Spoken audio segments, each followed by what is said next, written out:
They called them the invisible saviors. In the chaos and carnage of World War II, with bullets tearing through flesh and mortar shells erupting into deadly fragments, they moved like shadows across the battlefield. Their hands were steady, their focus unshakable. Young black men in olive-drab uniforms with red crosses on their helmets and armbands, carrying medical bags instead of rifles, sworn to heal rather than kill. These were America's black combat medics, men who saved hundreds of lives while being denied the right to serve, equally in their own country's military. The year was 1942, and the world was engulfed in flames. Nazi Germany had conquered most of Europe. Imperial Japan controlled vast territories in the Pacific.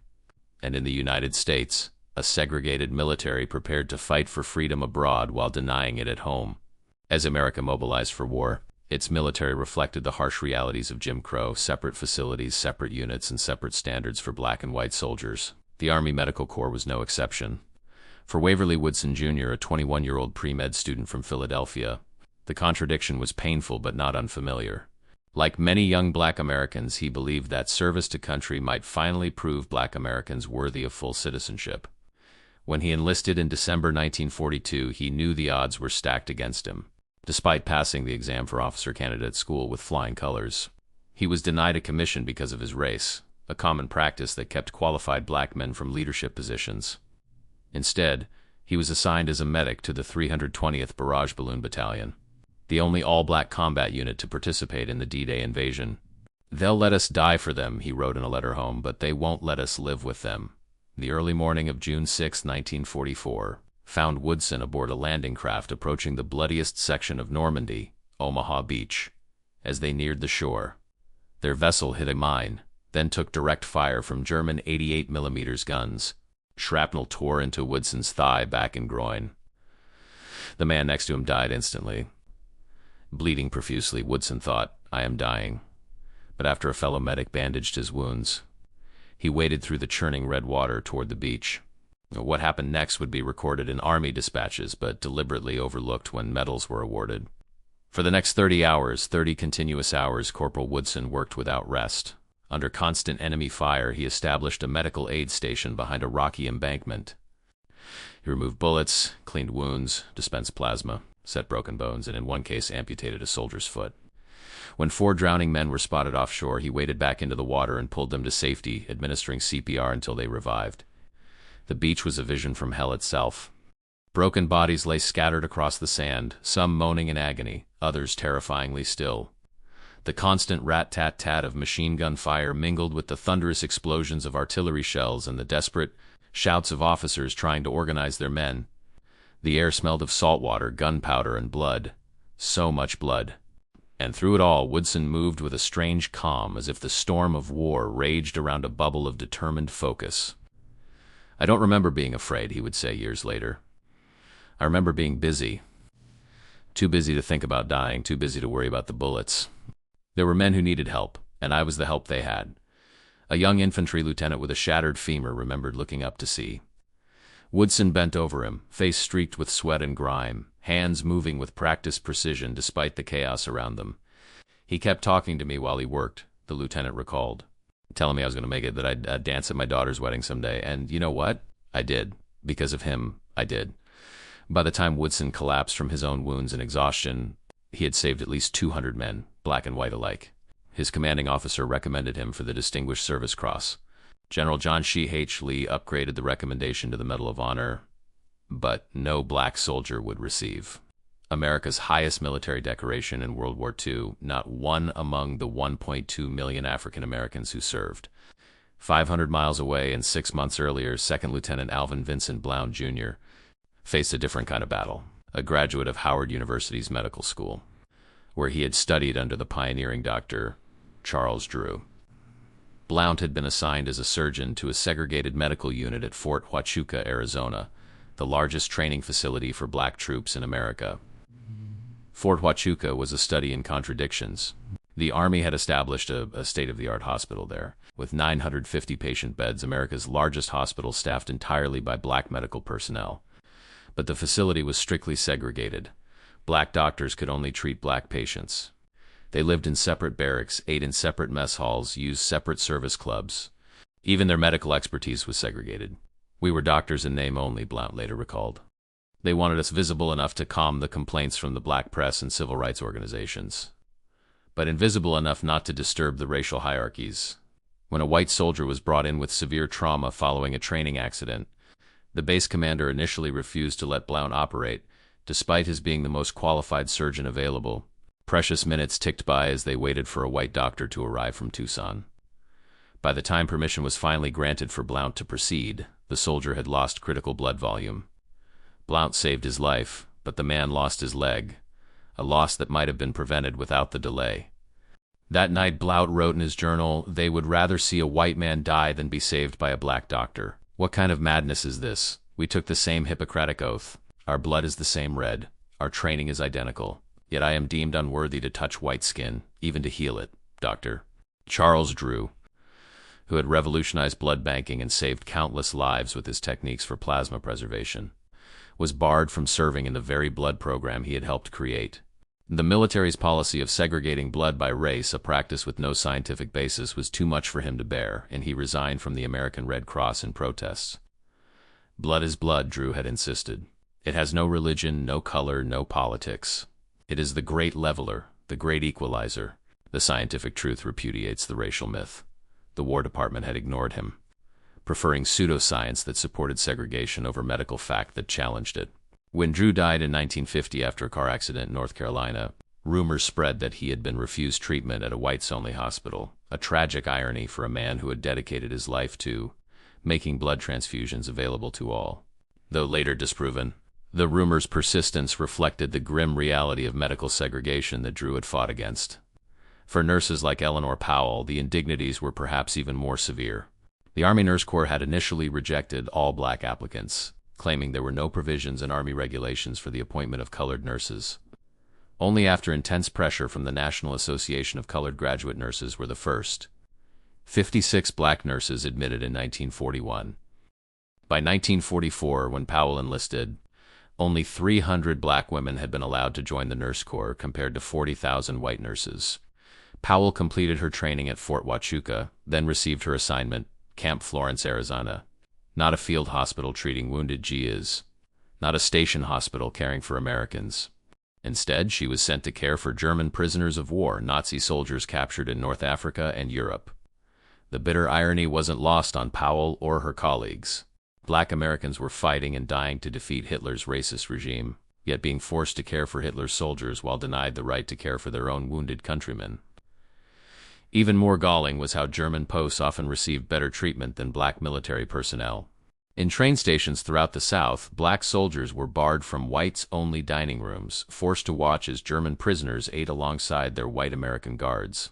It was as if the enemy's whiteness trumped our citizenship, Powell later wrote. We volunteered to care for our boys, not Hitler's. At Camp Florence, Powell worked in isolation, excluded from officer meetings and social functions. When she tried to eat at a Woolworth's lunch counter in Phoenix, wearing her officer's uniform, she was refused service, a second-class citizen in the very country she had sworn to defend. The POW camp itself was surprisingly comfortable, clean barracks, decent food, recreational facilities that exceeded what was available to black troops at many bases. The German prisoners, many of them shocked by American racial segregation, sometimes expressed confusion at being treated better than the black nurses and guards who oversaw them. They would ask us why, remembered another nurse, Prudence Burns. Why are you treated this way in your own country? Why do they make you care for us instead of your own soldiers? We had no good answers, only the truth, that America's commitment to racial hierarchy sometimes exceeded even its commitment to its own wounded. One particularly bitter incident occurred when a German POW with Nazi sympathies refused treatment from Powell, declaring that he hated black people. The camp's white commanding officer issued no reprimand. Powell filed a formal complaint to the National Association of Colored Graduate Nurses, writing, "That is the worst insult an Army officer should ever have to take. I think it is insult enough to be here, taking care of them when we volunteered to come into the Army to nurse military personnel. All of this is making us very bitter." Back in Europe, the realities of combat were beginning to challenge the military's rigid segregation policies. As casualties mounted following the D-Day invasion, the desperate need for medical personnel began to override racial restrictions.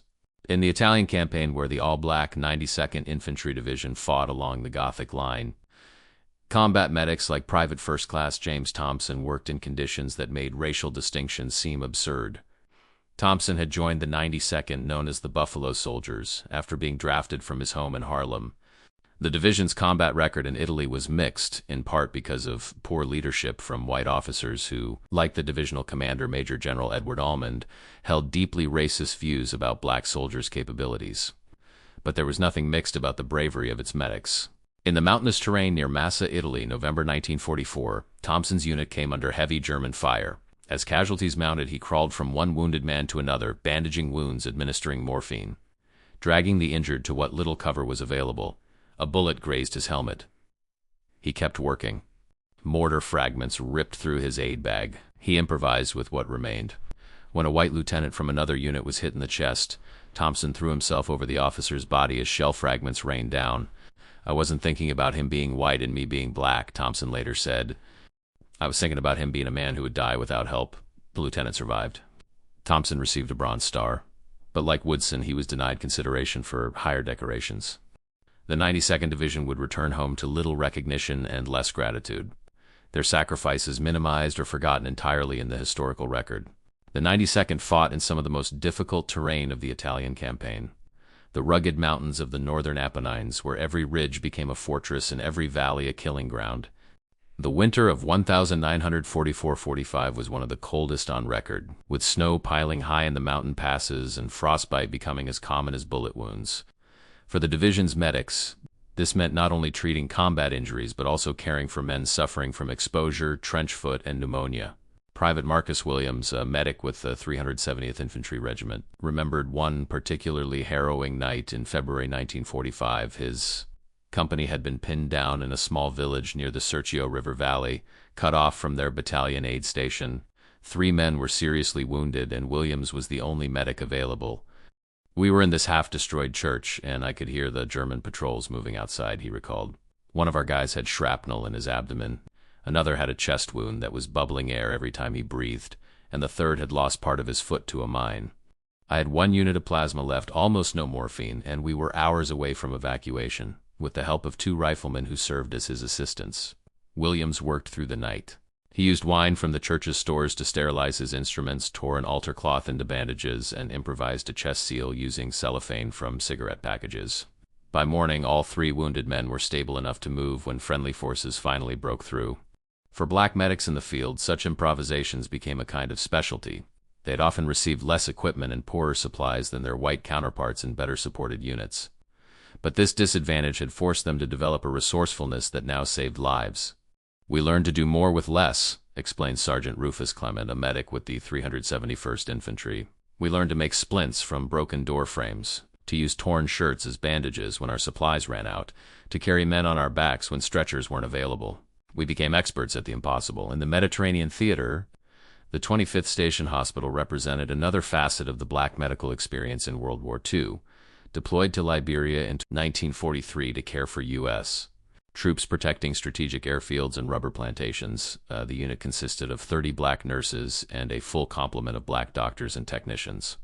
Within months, however, they faced a crisis. Malaria swept through the ranks, both among the patients they treated and within the medical staff itself. Lieutenant Julia Kleberg, a nurse from Detroit, found herself working double and triple shifts as more of her colleagues succumbed to the disease. Weak with fever herself, she refused to take to her bed as long as patients needed care. "We knew we were being watched," she wrote to her sister. "We knew that any failure would be attributed not just to the circumstances but to our race, so we couldn't fail. We wouldn't fail." After 8 grueling months, the entire unit was evacuated back to the United States. Its personnel so debilitated by malaria that they could no longer function effectively. Those who recovered were reassigned to the 383rd and 335th Station Hospitals near Tagap. Burma, where they treated black soldiers building the Lado Road, a crucial supply route between India and China. For nurses like Kleberg, the transfer from Liberia to Burma meant trading one harsh environment for another.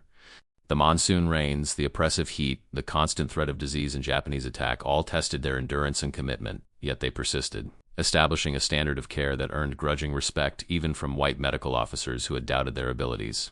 "I've seen these colored nurses work until they drop," admitted one white medical inspector in a report that was never intended for public release. "They maintained standards of hygiene and treatment that would be impressive in the best hospitals back home. let alone in this god-forsaken jungle. If we had more personnel of their caliber, white or colored, we'd be in a much better position, for black medics serving in the 92nd Division.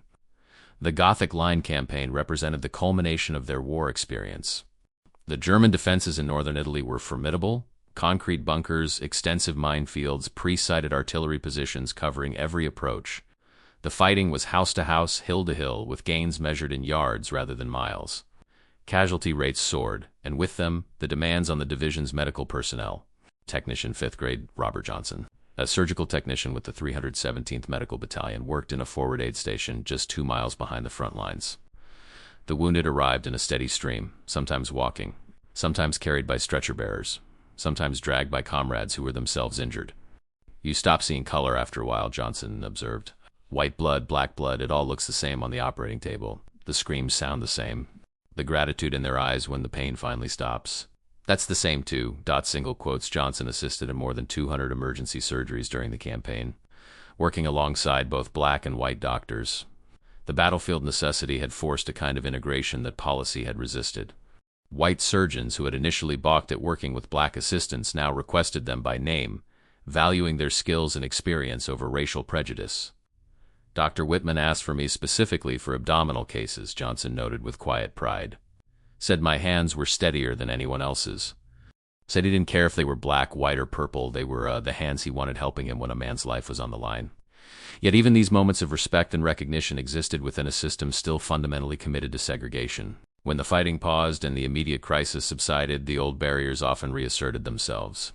Black medical personnel were reminded of their place: separate quarters, separate mess facilities, separate social functions. The camaraderie of the operating room rarely extended beyond its doors. For black nurses and doctors in the segregated hospital units, the war's end brought little immediate change. Second Lieutenant Prudence Burns, a nurse with the 168th Station Hospital in England, had spent the war caring for German POWs rather than American troops. When victory in Europe was declared in May 1945, she hoped for a transfer to a regular Army hospital. Instead, she was simply assigned to a different POW facility. "They were already planning the segregated peace," she observed bitterly. In the final months of the war, as manpower shortages became increasingly acute, the Army took a small but significant step toward integration. In January 1945, responding to the desperate need for combat infantry replacements, General Dwight D. Eisenhower authorized the formation of volunteer, black platoons that would serve alongside white companies in previously all-white divisions. While this experiment affected only a small percentage of black troops and came too late to significantly impact the war effort, it provided a glimpse of what an integrated military might look like. Similarly, in the medical corps, the strict segregation of patients began to loosen in the face of practical necessity. At some field hospitals near the front lines, wounded men were treated based on the severity of their injuries rather than the color of their skin. Black and white soldiers sometimes found themselves in adjacent beds, cared for by whatever medical personnel were available, a radical departure from standard practice. Technical Sergeant William Morris, a black medical administrator with a field hospital in Germany, recalled the day when a flood of casualties from a major engagement overwhelmed their facilities. "We ran out of beds in the colored ward first, then the white ward." The colonel stood there for a moment, looking at the wounded still coming in. Then he said, "Put them wherever there's space. We'll sort it out later." It was the first sensible order I'd heard about race in 3 years of service. The war had revealed the deep contradictions in America's stance against fascism abroad while maintaining racism at home. Black medical personnel had proven their skill and dedication under the most challenging conditions imaginable. They had saved lives, white lives, black lives, even enemy lives, while being denied equal treatment themselves. Their service represented not just professional duty but a form of protest, a demonstration that racism had no place in medicine or in America. Dr. Midian Bousfield, who had become the first African-American to achieve the rank of colonel in the U.S. Army Medical Corps when appointed to head the segregated hospital at Fort Huachuca, recognized the transformative potential of the war experience. Despite criticism from some civil rights leaders for accepting a position within the segregated system, Bousfield believed that black medical professionals' wartime service would ultimately help end Jim Crow. "This experience," he predicted, "has given all members of the African-American professional class a new determination to end segregation when the war is over. We will no longer be satisfied with simply maintaining and managing parallel institutions." He was right. In January 1945, partly through the advocacy of influential allies like Eleanor Roosevelt, the Army Nurse Corps finally opened to qualified nurses regardless of race. 3 years later, President Harry S. Truman would issue Executive Order 9981, officially desegregating all branches of the U.S. military. The walls were beginning to crumble, but for men like Waverly Woodson, recognition would come too late. Despite saving hundreds on D-Day, he returned to a country still unwilling to acknowledge his heroism fully. He never received the Medal of Honor his actions had earned. Instead, he settled for a Bronze Star, built a career in medical technology at the National Institutes of Health, and rarely spoke about his wartime experiences. His widow, Joanne, remembered how reluctant he was to discuss those 30 hours on Omaha Beach. It was almost as if he had 2 wounds from that day, she said. The physical ones that healed and the invisible one that never did, the wound of having his service devalued because of his race. When Woodson died in 2005 at age 83, he was buried at Arlington National Cemetery. His extraordinary courage on Omaha Beach, known only to a few historians and the dwindling number of veterans who had witnessed it firsthand. It would take until 2024, nearly 2 decades after his death and 80 years, after his actions on D-Day, for the Army to posthumously award him the Distinguished Service Cross. Still one step below the Medal of Honor his commanding officers had recommended in 1944. For Alvin Blount, who survived the war and returned to practice medicine in North Carolina, the fight continued. When he tried to operate at Greensboro's Moses Cone Hospital, which had superior surgical facilities, he was excluded because the County Medical Society didn't admit black physicians. In the 1960s, he became a plaintiff in a landmark lawsuit, Simpkins v. Moses H. Cone Memorial Hospital, challenging the use of federal funds in discriminatory hospitals. The case helped end hospital segregation nationwide. What I learned in the Army, Blount explained, was that segregation kills. It kills directly when qualified doctors are prevented from treating patients who need them. It kills indirectly through inferior facilities, through delayed care, through the accumulated stress of constant humiliation. As a physician, I took an oath to do no harm. Segregation does nothing but harm. The returning black medical veterans brought with them not just new skills and experiences, but a strengthened resolve to challenge the status quo. Many became active in civil rights organizations, using their professional status and war record to push for changes in their communities. Dr. Montague Cobb, who had served as a medical officer during the war, returned to his position at Howard University and became a leading voice for medical integration, using his editorship of the Journal of the National Medical Association to document and challenge healthcare disparities. "We went to war against Hitler's master race theory," he wrote in a 1947 editorial, only to find it flourishing at home in hospital wards and medical schools. For black nurses, the war experience had been similarly transformative. Many, like Lieutenant Francis Reed Elliott Davis, who had served with the 168th Station Hospital in England, returned determined to advance both their profession and the cause of civil rights. Davis became an administrator with the American Red Cross, looking to eliminate remaining racial barriers in nursing education and practice. "We proved ourselves under the worst possible conditions," she told a gathering of nursing students in 1947. "We proved that science and skill know no color line. Now we must ensure that those who come after us never face the limitations we faced." The legacy of black medics in World War II extends beyond their individual acts of heroism. They were in many ways soldiers in 2 wars, one against fascism abroad and another against racism at home. Their willingness to serve a country that didn't serve them equally highlighted the hypocrisy of American segregation more powerfully than any protest could. In the blood-soaked fields of Normandy, in the mountain passes of Italy, in the jungles of Burma, and in the segregated hospitals of the American South, these men and women demonstrated a commitment to healing that transcended the artificial boundaries of race. They embodied the highest ideals of medical service while challenging its deepest contradictions. Private First Class Leonard Jackson, a medic with the 371st Infantry Regiment, captured this duality in a letter to his family written from the Italian front in March 1945. "Every day I treat men who back home wouldn't sit beside me on a bus. Every night I pray for strength to keep doing it, not just because it's my duty as a soldier and a medic, but because it's my duty as a human being. Someday they'll understand that the blood we share is more important than the colors that divide us." I have to believe that, or what are we fighting for? When we remember the medics who braved enemy fire to save the wounded, we must remember men like Woodson crawling across Omaha Beach despite his own injuries. When we honor the nurses who tended the sick and injured, we must acknowledge women like Powell, who served with dignity despite being relegated to caring for enemy prisoners. And when we celebrate the physicians who saved lives behind the lines, we must recognize doctors like Blount, who fought for equality long after the guns of war had fallen silent. Their battles didn't end when the war did. They returned to an America still unwilling to grant them full citizenship, still reluctant to acknowledge their contributions, still separate and unequal. But they had seen another way. They had experienced moments when the artificial barriers of race fell away in the face of shared humanity, when a black medic saved a white soldier, when wounds bled the same color regardless of skin, when death made no distinctions based on race. They carried these truths home with them, seeds of change planted in blood-soaked soil. The civil rights movement that would transform America in the decades to follow owed much to these black veterans who had risked everything for a freedom they themselves had yet to fully experience. Today, as we reckon with America's complex history of both liberty and oppression, we must recover these lost stories. We must remember the black medics who saved hundreds while being denied equality. Their courage on the battlefield helped win a war.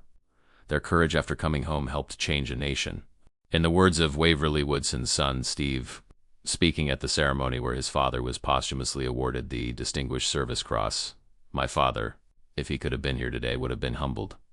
But he would also have reminded us that he was just one of many, many black men and women who served their country faithfully even when their country failed to serve them equally. Their stories deserve to be told not just as footnotes to history, but as essential chapters in America's ongoing struggle to fulfill its promise of equal justice for all." The story of America's black medics in World War II is more than a tale of heroism denied proper recognition. It is a testament to the power of principled service to overcome prejudice, to the resilience of those who heal others while themselves bearing deep wounds, and to the long, unfinished journey toward making America's practice match its ideals. It reminds us that some of our greatest heroes moved not with guns but with medical bags, saving lives even as they helped birth a new nation that might someday truly value all its citizens equally. If this story moved you, please take a second to like this video. It truly helps us keep these untold stories alive.